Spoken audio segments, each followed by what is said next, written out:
Hello, beautifuls.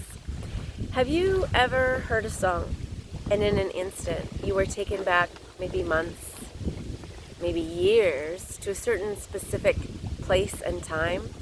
And not only in your mind, but you actually could feel those feelings. You might have even smelled those smells of that time. Well, that's the power of music. And today I wanted to discuss the power of music in our lives. As a child growing up in rural Saskatchewan, many of the farmers around us had dairy farms. And at a very young age, I learned that the farmers played classical music to their dairy cows because they produced more milk when they listened to classical music than cows that didn't. And knowing this, it's understandable that if music had such an effect on animals, it also has an effect on us and our being as well. Today we see music used as therapy. It acts as a medium for processing emotions and trauma. It can be used as regulating and calming agent for anxiety and dysregulation.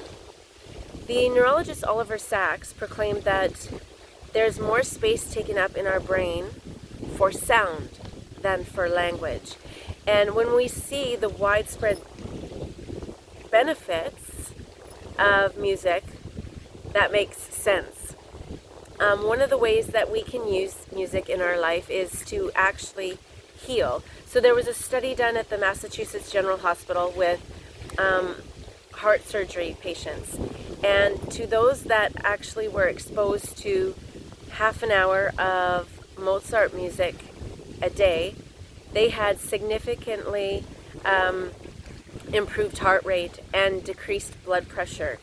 In Florida, they also did a study on pain management where they took, for 14 days, they played 20 minutes of classical music to patients that had osteoarthritis.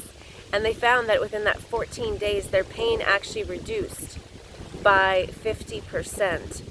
Now, part of this is because when we listen to music, it releases opioids. And in that is our naturally producing morphine, which is a pain controller. So it makes sense that we would see that as one of the benefits. Also, when there was a study in Denmark with patients who were suffering from an autoimmune disease, and they likewise measured directly and indirectly pain levels of these patients before and after exposing them to music over a 2-week period. And significantly, their pain decreased after listening to the music. In speech therapy, so there are patients, I think it's called aphasic, where they actually have lost their ability to speak, and sometimes that's due to stroke, but there are other conditions as well. And surprisingly enough, even when they cannot speak, they sometimes are able to sing. And so music is used to stimulate or coax parts of the brain that are damaged to compensate, and actually it's been shown to help stroke victims regain some of their speaking ability. Here's an interesting one. We all know that because music can conjure memories, it's also associated with our moods. So music can actually help release endorphins, those feel-good hormones, the hormones that we feel after we've had a really good laugh, or we've been excited, or we've had a prolonged exercise regimen. And no doubt, each and every one of you has experienced turning on the radio or turning on your app and hearing a song that just instantly made you feel good.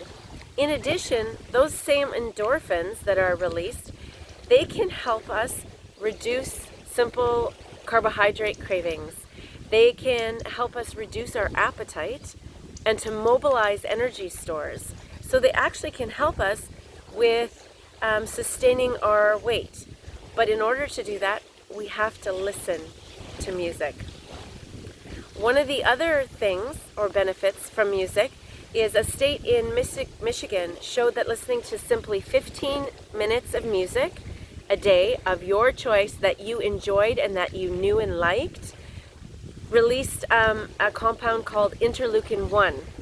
And this compound is directly related to boosting immunity levels. So again, I could go on and on about all the benefits of music, but I think you get the idea.